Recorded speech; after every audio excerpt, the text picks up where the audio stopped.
This is the Milwaukee M12 2-inch Brushless Planer. And Milwaukee claims that it can deliver all of the specs and performance of its bigger brother, the M18 Planer, all in a tighter, more compact package. And they also state that it can completely replace your old corded power planer. Let's go find out. All right, first impression. This thing is a serious piece of equipment. It's not trying to be ultra light, although it is pretty compact. The base is dead on flat, the front shoe doesn't flex at all, and the depth adjustment has very satisfying positive clicks. Nothing about this feels toy-like. It just kind of feels right. Well, it's about damn time. Now, Milwaukee says that this can deliver corded-like performance, and they say it can take off a maximum depth of 5/64 of an inch, which is the same as the M18 Planer. Only difference between the two of them gonna be the shoe. You got a 2-inch shoe on the M12, you got a 3.5-inch shoe on the M18. We're not starting there. We're gonna set our depth to 1/32 of an inch, and we're gonna take it up against our 2x6 fine white pine we have here on the bench, give it a couple cuts. And we're starting slow because I wanna see how controllable this little planer actually is. Because control is gonna tell you way more about a planer than raw power ever will.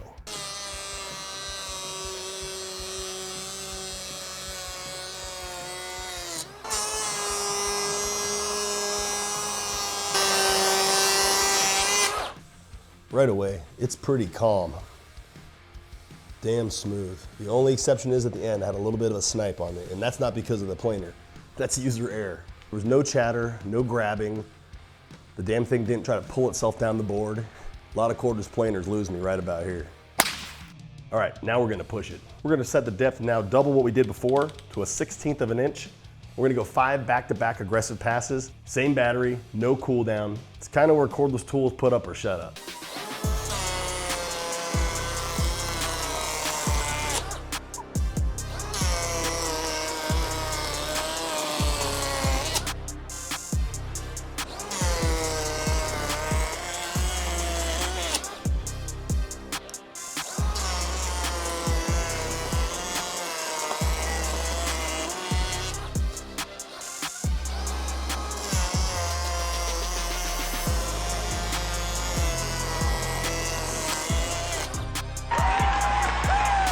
Okay, yeah, those are real cuts. Like this, no one right in here. That's not dust, those are wood chips, guys. That's a lot of material it took off of that board here.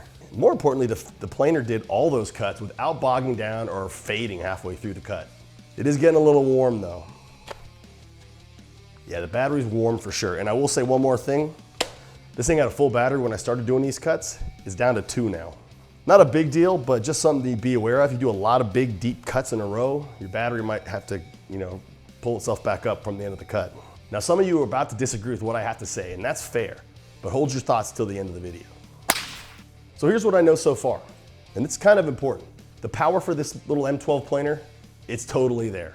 It's got M18 power or better, easily.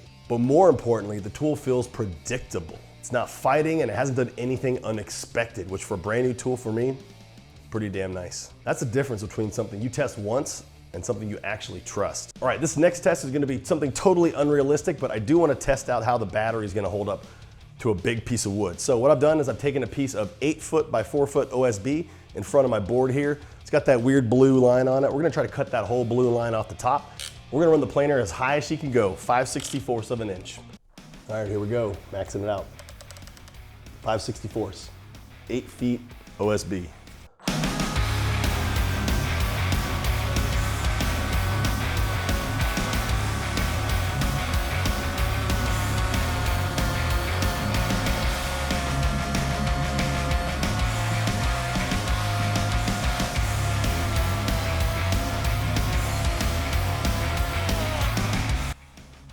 Woo! Got it. All right. Lost a bar, but not bad. Edges look like complete crap, but it doesn't feel terrible. You could sand it all right. All the blue's gone though. All right guys, so that one was damn impressive. We cut 5/64 of an inch off of an 8-foot OSB. We didn't have any battery sag. We're down to 2 bars out of 3 when we started. Totally normal, it didn't bog down. This thing's rad. And in case you're wondering how these blades stay sharp, well, they don't over time, they're gonna dull, but if you ever need to get some new blades, the bottom here, Milwaukee's already got you covered. Pop off this little black handle, Bada bing, bada boom. 2 freshies right here. Just don't try to touch them without a gloved hand because you're gonna slice your ass up. And that was absolutely not what you should do to plane a board, but now we know for sure. If you really need to take off 5/64 of an inch on a board, 8 feet, 10 feet, 20 feet, I'm confident this sucker can do it. But enough about the OSB. Let's test out our little notch in the shoe to cut out chamfered grooves onto some pine boards here.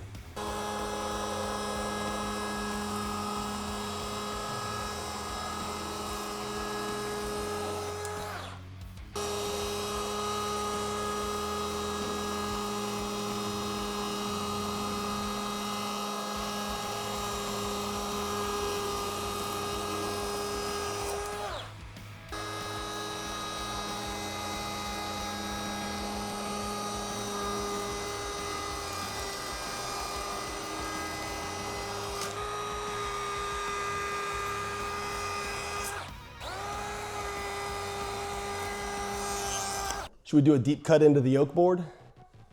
I think so.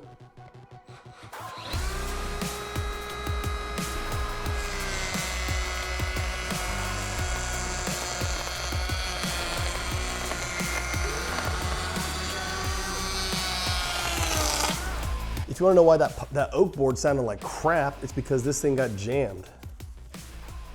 Look, right there. None of the shavings can get out, so they're recycling back into the feeder. That's why one of these little blowouts is awesome.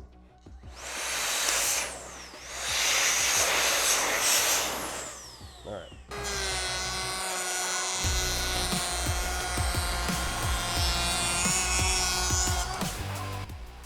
Much better. All right, next up, can this planer fix a warped board? If you can see here, I've got a nice little hump right about here. Like, check this out. This is the flat side, see? No movement. Watch this. That's not what you want.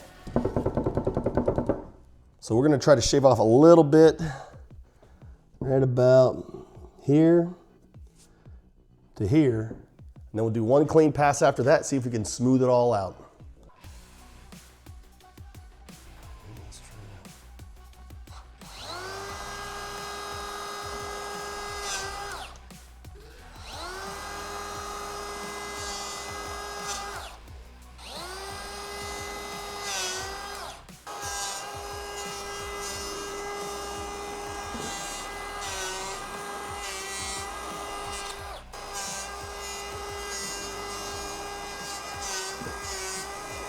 So that was a board that everybody has at some point if they go get dimensional lumber from the big box stores.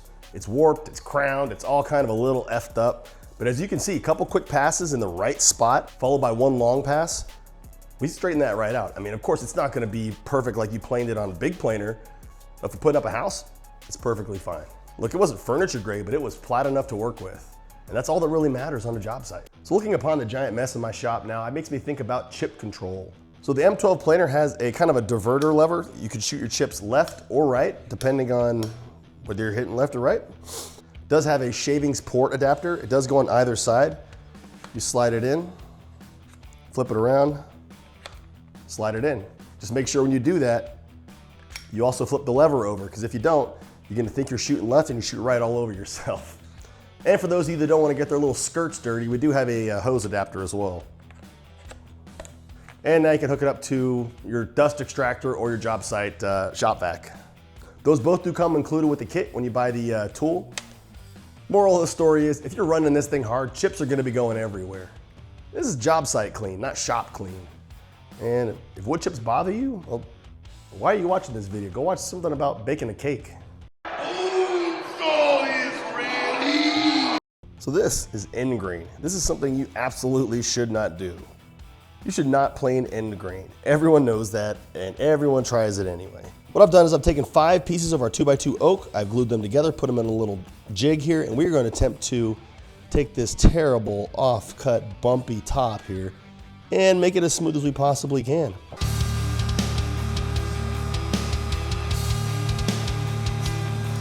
Dial it up to 164.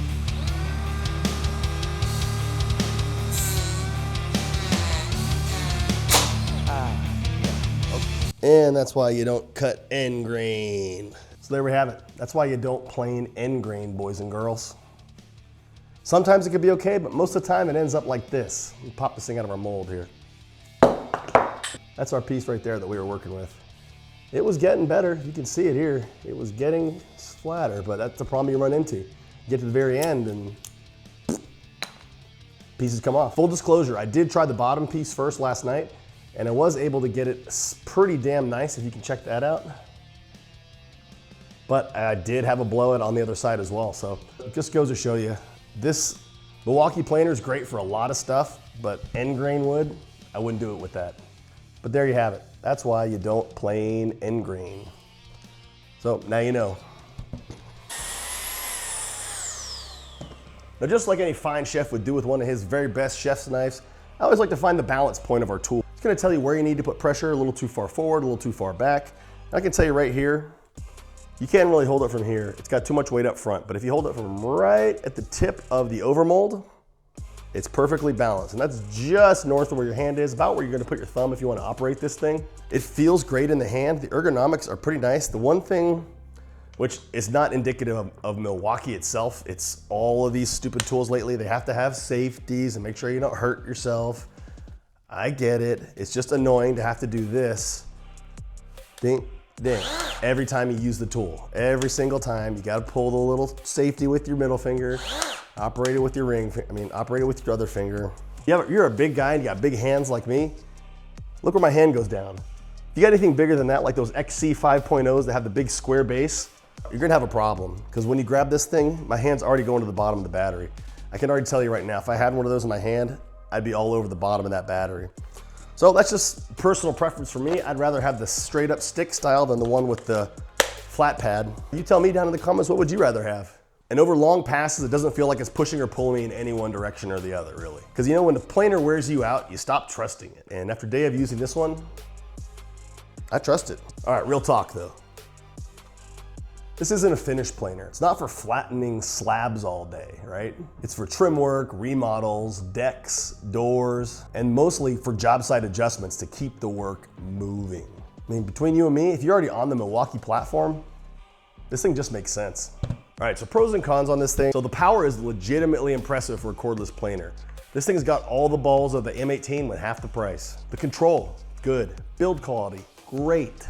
Adjustment dial, outstanding. Main con I have with this thing, on the front shoe, the indicator to see where you're actually going. Well, look, you can see it. Can you see it now? Can you see it now? You can't.